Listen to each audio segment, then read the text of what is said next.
The storm had been raging for 3 hours when Damon Fletcher finally reached the abandoned research station.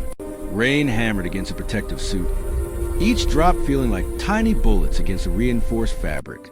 Thunder rolled across the darkened sky, illuminating twisted metal structures that once housed humanity's greatest scientific minds. Now they stood empty, casualties of the war that had consumed half the galaxy. Damon pushed through the rusted door of Building 7. His flashlight cut through thick darkness, revealing overturned chairs, broken computer screens, and scattered papers that had turned yellow with time. He was here for salvage, nothing more. His settlement needed power cells, medical supplies, anything that could help them survive another brutal winter. The war between humans and the Xyloran Empire had left Earth's colonies struggling for basic resources. His boots crunched on broken glass as he moved deeper into the facility. The air smelled of rust, mold, and something else he could not quite identify. Something metallic and sharp. He swept his light across empty corridors, checking each room methodically. Storage closets yielded nothing useful. The medical bay had been stripped clean years ago. He was about to leave when he heard it. A soft whimper echoed from somewhere below. Damon froze. His hand moved instinctively to the plasma knife on his belt. Survivors were rare in these dead zones. Looters were common. Automated defense systems sometimes still functioned, their programming corrupted into hunting anything that moved. He listened carefully, filtering out the sound of rain and wind. There was again, weaker this time. Human or alien, he could not tell. Against his better judgment, Damon followed the sound to a stairwell leading down. The basement levels were supposed to be completely flooded, according to reconnaissance reports. But his boots found solid ground as he descended.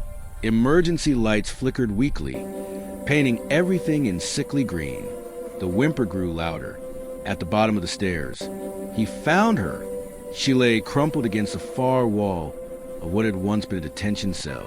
Her armor was unlike anything Damon had seen before, sleek and organic, like it had grown from her body rather than been manufactured. Large sections had cracked open, revealing deep wounds beneath. Her skin had an ethereal quality, pale with subtle iridescent patterns that caught the dim light. Silver hair spread around her head like a halo, matted with something dark. Blood, purple blood. Damon's heart hammered in his chest. She was Xyloran, enemy, alien, everything he had been taught to fear and hate for the past decade. His hand tightened on the plasma knife. One strike would end her suffering. One less enemy soldier to worry about. But then she opened her eyes. They were remarkable, deep violet with flecks of gold that seemed to glow from within. Those eyes locked onto his face, wide with pain and fear. She tried to speak, her lips forming words in a language he did not understand. Her voice was beautiful even in agony, musical notes that resonated in his chest. She was terrified of him. Damon saw himself through her eyes. A faceless human in dark armor, weapon drawn, towering over her broken body. He looked like death. He looked like exactly what she expected humans to be. He knelt slowly, making himself smaller, less threatening. Her breathing was rapid and shallow. Each breath seemed to cost her tremendous effort. The wounds in her armor were deep, exposing flesh that should not be exposed. Without immediate medical attention, she would die within hours. Damon made a decision that would change everything. He holstered his knife and removed his backpack. Inside were basic medical supplies, meant for human injuries, but they might work. He pulled out antiseptic spray and synthetic skin patches. When he moved closer, she flinched violently, trying to drag herself away despite obvious agony. "Easy," Damon said softly, holding up empty hands. "I'm going to help you." She clearly did not understand his words, but something in his tone made her pause. Her eyes searched his face, looking for deception, for cruelty. Damon kept his expression calm and open. He pointed to her wounds, then to the medical supplies, then to himself. A simple pantomime. "Help. Trust. Please." For a long moment, she simply stared at him. Then, with visible effort, she nodded once. Damon worked quickly. The antiseptic hissed when it contacted her wounds, causing her to gasp and grip his arm with surprising strength. Her touch sent an unexpected jolt through him, like static electricity, but warmer. He apologized repeatedly, knowing she could not understand, but hoping his tone conveyed regret for causing more pain. The synthetic skin patches adhered to her flesh, sealing the worst injuries. They were designed for humans, but her biology seemed compatible enough. As he worked, Damon became aware of how close they were. He could see fine details of her face, delicate features that seemed both utterly alien and somehow familiar. She watched him with those remarkable eyes, confusion mixing with something that might have been gratitude. When the major wounds were sealed, Damon sat back. She was still weak, still injured, but no longer dying. He reached into his pack again and pulled out a ration bar and water bottle. Food and drink, universal needs. He opened both and offered them. She hesitated, then reached out with trembling hands. The first sip of water made her close her eyes in relief. The ration bar disappeared in desperate bites. Damon had 3 more bars in his pack. He gave her all of them without hesitation. As she ate, color slowly returned to her face. The iridescent patterns on her skin began to glow faintly, like bioluminescent creatures in deep oceans. She was beautiful in a way that had nothing to do with human standards of beauty. She was simply herself, and that was enough. When the food was gone, she looked at him again. This time there was no fear in her eyes. She reached out slowly, cautiously, and placed her palm against his chest, right over his heart. She could feel it beating, rapid and strong. She said something in her language, soft and musical. Damon had no idea what the words meant, but he felt their weight. They were important. They were binding. Outside, thunder crashed. Rain continued its assault on the dead station. Somewhere in the darkness, hunter drones searched for missing soldiers. But in that moment, in that small cell beneath the earth, 2 souls from opposite sides of a war made a connection that transcended language, species, and conflict. Damon Fletcher had found something he did not know he was searching for, and Seraphine had found someone who saw her as more than an enemy. Their story had only just begun. The first night was the hardest. Damon carried Seraphine to a more secure location within the research station, a small observation room on the 3rd floor with reinforced walls and only one entrance. She drifted in and out of consciousness, murmuring words in her language that sounded like prayers or perhaps names of people she had lost. He laid her on a makeshift bed created from emergency blankets and old cushions salvaged from the facility. The storm outside showed no signs of stopping. Wind howled through broken windows, carrying the scent of ozone and wet metal. Damon set up a portable heater and positioned it near her. The temperature in the room climbed slowly from freezing to merely cold. Seraphine shivered despite the warmth. Her body was fighting infection and shock. Damon knew human medicine only went so far with alien physiology. He could bandage wounds and provide basic care, but if her injuries were worse than they appeared, she might still die. He sat beside her through the long hours, monitoring her breathing, checking the synthetic skin patches for signs of rejection. Sometimes her eyes would flutter open and find him in the darkness. Each time, she seemed surprised he was still there, as if expecting him to abandon her or worse. Around midnight, her fever spiked. The iridescent patterns on her skin blazed bright, pulsing like a distressed beacon. She thrashed weakly, crying out in obvious pain. Damon grabbed a cloth, soaked it in cool water, and pressed it to her forehead. Her skin was burning hot, much hotter than any human fever he had experienced. He talked to her constantly, his voice low and steady. "Stay with me. You're going to be okay. I've got you." The words were as much for himself as for her. He had no idea if she would be okay. He only knew he refused to let her die alone in this forgotten place. Somewhere around 3 in the morning, the fever broke. Seraphine went still, her breathing evening out into deep, restful sleep. The glow beneath her skin faded to a soft shimmer. Damon slumped against the wall, exhausted, and allowed himself to close his eyes for just a moment. He woke to find her watching him. Dawn light filtered through the cracked windows, painting everything in shades of gray and gold. Seraphine was sitting up, leaning against the wall, her violet eyes fixed on his face with intense curiosity. When he stirred, she did not look away. "Good morning," Damon said, his voice rough from sleep. He rubbed his eyes and sat up straighter. "How are you feeling?" She tilted her head, clearly not understanding, but she raised one hand to her chest where the worst wound had been, then looked at him and nodded slowly. A gesture of thanks that needed no translation. Damon smiled. It felt strange, using those muscles after so many grim months of survival. "You're welcome." Over the following days, they developed a rhythm. Damon ventured out each morning to scavenge for supplies, while Seraphine rested and regained her strength. He brought back food, clean water, medical supplies, and anything else that might prove useful. She was always waiting when he returned, her eyes lighting up at the sight of him in a way that made his heart skip. Communication remained a challenge, but they adapted.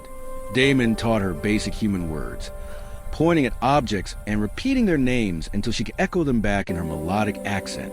Water, food, sky, safe. She taught him words from her language in return, though her tongue was far more complex than his could manage.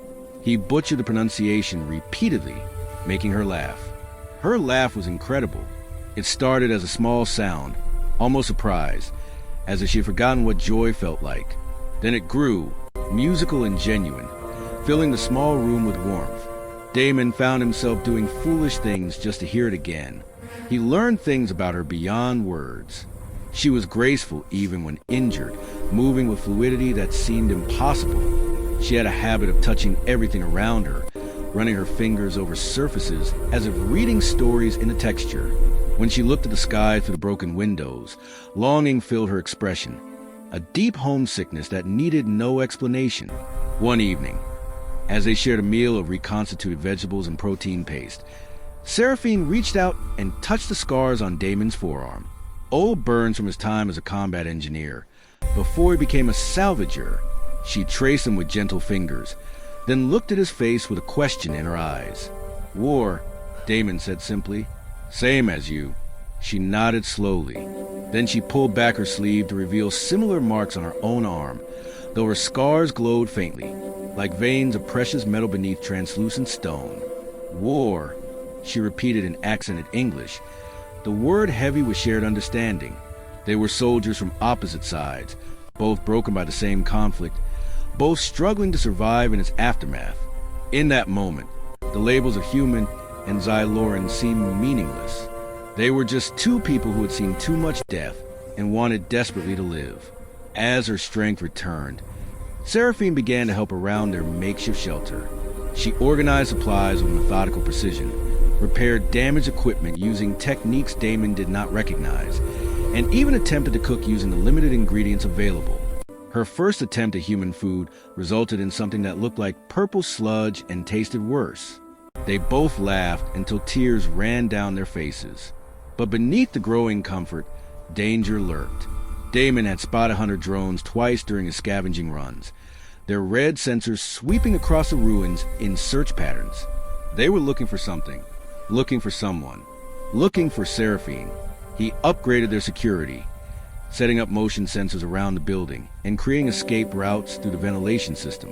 Seraphine understood the necessity without explanation. She had been a soldier long enough to recognize preparation for combat. One night, unable to sleep, Damon found her standing at the window, staring at the stars. She pointed to a constellation he did not recognize and spoke in her language, too fast for him to follow. But he caught one word repeated several times.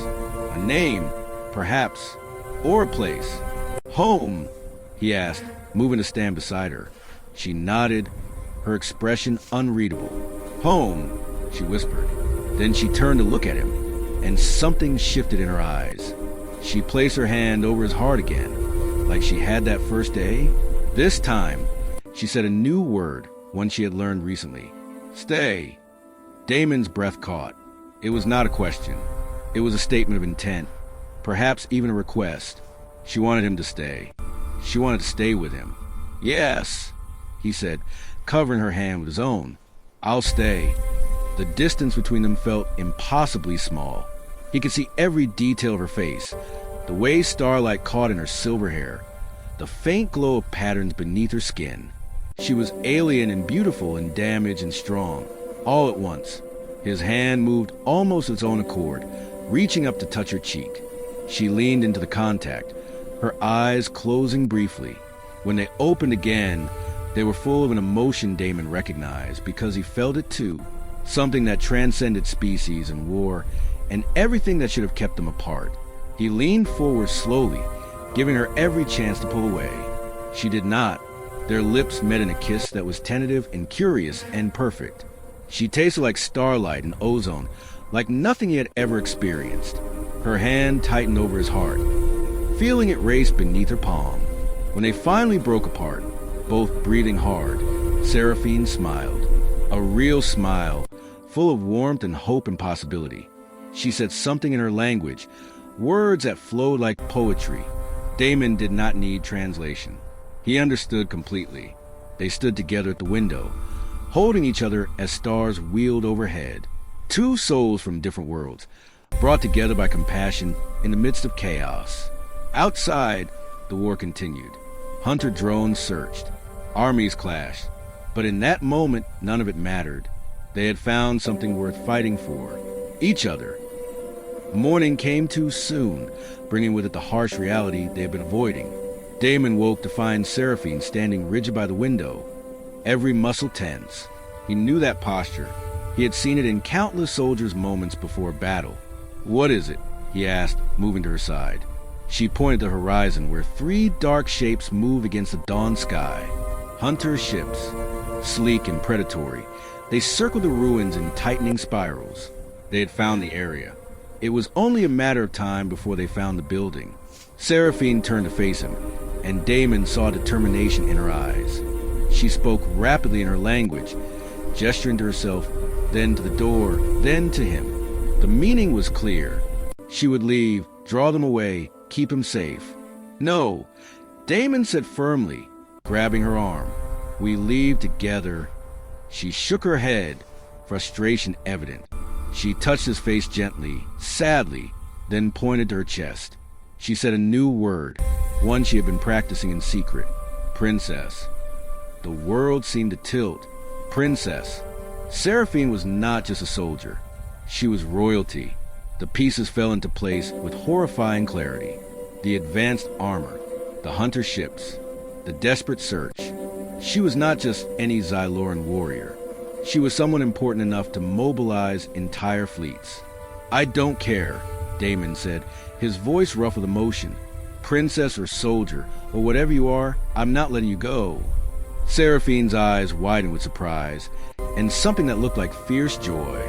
She grabbed his face with both hands and kissed him hard, pouring every feeling she could not express with words into the contact. When she pulled back, she was crying, silver tears that caught the light like diamonds. A proximity alarm screamed. The hunters had landed. They moved fast. Damon grabbed his emergency pack, while Seraphine sealed her damaged armor as best she could. They ran through the corridors, heading for the ventilation shaft that led to the underground tunnels. Behind them, the sound of forced entry echoed through the building. Heavy footsteps, multiple contacts, professional soldiers executing a search pattern. They reached the shaft and Damon pried it open. Seraphine went first, dropping into darkness with practiced ease. Damon followed, his heart hammering. They landed in water that came up to their knees, cold and foul-smelling. The tunnels stretched in multiple directions, remnants of the facility's old infrastructure. Seraphine grabbed his hand and pulled him forward. She seemed to know where she was going, navigating the darkness with confidence. They ran through the flooded passages, splashing and stumbling. Above them, the hunters swept the building. Damon heard shouting in the Xyloran language, harsh and commanding. They emerged in an old maintenance bay on the far side of the complex.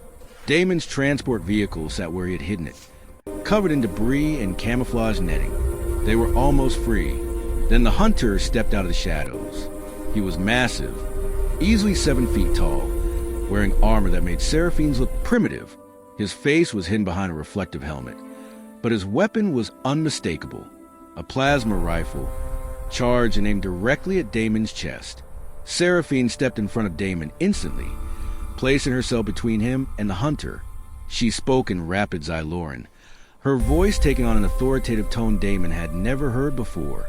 The princess speaking, not the wounded soldier. The hunter responded, his voice a deep rumble.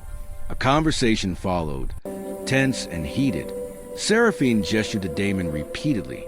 The hunter's weapon never wavered. Finally, Seraphine did something unexpected. She reached up and removed the pendant from around her neck, something Damon had not noticed before. It glowed with internal light, pulsing in time with her heartbeat. She held out to the hunter, speaking words that sounded like both a command and a plea. The hunter went completely still. Even through the helmet, Damon could sense shock. The weapon lowered fractionally. Seraphine turned to Damon. She took his hand and placed the pendant in his palm, closing his fingers around it. The metal was warm, almost alive. She said something in her language, then switched to careful English. "My heart," she said, touching the pendant. Then she touched Damon's chest. "Your heart." She looked at the hunter and spoke one more word. "Bonded." Understanding crashed over Damon like a wave. The pendant was not just jewelry. It was something sacred, something that marked permanent connection. By giving it to him, Seraphine had declared him as hers in whatever way her culture recognized such bonds. She had claimed him before her own people. The hunter lowered his weapon completely. He spoke again, his tone different now. Respectful, perhaps even awed. He gestured to the transport vehicle, then to the sky, then back to Seraphine. An offer, safe passage.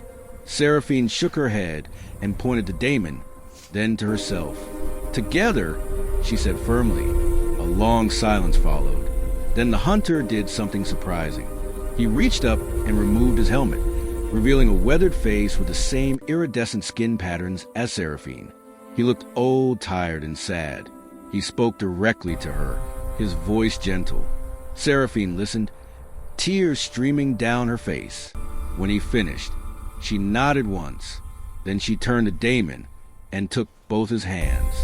"We're ending," she said slowly, carefully. "Peace talks. They need Princess." She touched her chest. "Need me?" Then she touched his face. "Need you. Together we make bridge. Human and Xyloran. Love, not war." Damon understood. Her disappearance had not been an escape. She had been part of a diplomatic mission, shot down by extremists who wanted the war to continue. Now her people knew where she was. They knew she was alive, and they knew she had bonded with a human. It could be a scandal, or it could be the beginning of something new. "Are you sure?" Damon asked. "This will change everything for you." Seraphine smiled, radiant and certain. "Already changed. You change me. I change you. Now we change galaxy." The hunter spoke again, gesturing urgently. Time was running out. Other ships were coming, not all of them friendly. Damon looked at the pendant in his hand, feeling its warmth spread through his palm. He looked at Seraphine, this remarkable woman who had been his enemy, his patient, his friend, and now something far deeper. He thought about the choice before him: safety in obscurity or danger in the spotlight, a quiet life or a chance to end a war. It was not really a choice at all. "Together," he said, echoing her word. Joy transformed Seraphine's face. She threw her arms around him, holding him tight. He held her back, feeling her heart beat against his chest in perfect rhythm with his own. The hunter spoke into a communication device. Within minutes, a sleek diplomatic ship descended from the clouds, beautiful and terrible in its elegance. The boarding ramp lowered, revealing a delegation of Xyloran officials. They looked shocked to see their princess alive, more shocked to see her holding hands with a human. Seraphine walked forward with Damon at her side, her head high, her grip on his hand unbreakable. She spoke to her people, her voice carrying authority and determination. She told them the truth. A human had saved her life. A human had shown her compassion when he could have shown cruelty. A human had loved her when their species were supposed to hate each other. If a human and a Xyloran could find love in the ruins of war, then their people could find peace. The delegation listened, their expressions shifting from shock to consideration to something that might have been hope. The oldest among them, a woman with silver patterns that glowed bright, stepped forward. She looked at Damon for a long moment, then bowed her head in respect. She spoke in heavily accented English. "Welcome, bridge builder. Welcome, heart keeper. Welcome to New Future." Damon bowed back, trying to match her formality despite his salvager clothes and muddy boots. "Thank you for the welcome. I promised to protect her with my life." "Already did," the woman said with a small smile. Actions speak louder than promises. They boarded the ship together. As it lifted into the sky, Damon looked out the viewport at the ruins falling away below. The research station where they had met, the tunnels where they had run, the place where everything had changed. Seraphine leaned against him, her head on his shoulder. "Scared?" she asked quietly. "Terrified," Damon admitted. "You..." "Terrified," she agreed. Then she smiled. "But not alone." "Never alone," Damon promised, kissing the top of her head. The ship climbed higher, breaking through the atmosphere into the star-filled void. Ahead lay uncertainty, diplomatic challenges, political resistance, the weight of two civilizations watching their every move. But they would face it together. Damon Fletcher had entered those ruins looking for supplies to help his people survive. He had found something far more valuable. He had found love that transcended boundaries. He had found purpose beyond mere survival. He had found Seraphine. And Seraphine had found the one person in the galaxy who saw her not as a weapon or a political tool or a princess, but simply as herself. Someone who fed her when she was starving, healed her when she was broken, and stayed when any reasonable person would have run. Their love story became legend. The princess and the salvager, the warrior and the engineer. Two souls from different worlds who proved that compassion was stronger than hatred, that love could bloom even in the ashes of war. The conflict did not end overnight. Peace was a slow process, requiring patience and compromise from both sides. But whenever negotiations stalled, whenever old hatreds threatened to reignite, diplomats would point to Damon and Seraphine, living proof that understanding was possible. Years later, they would stand together at the signing of the final peace treaty, their hands intertwined, watching as two species chose cooperation over conflict. They had started as enemies, became friends, fell in love, and ultimately helped reshape the galaxy. All because one night, in the ruins of a forgotten research station, a human chose compassion over vengeance. One night, he fed a starving enemy. One night. Hello guys, thank you so much for coming to our channel and watching my video, my content.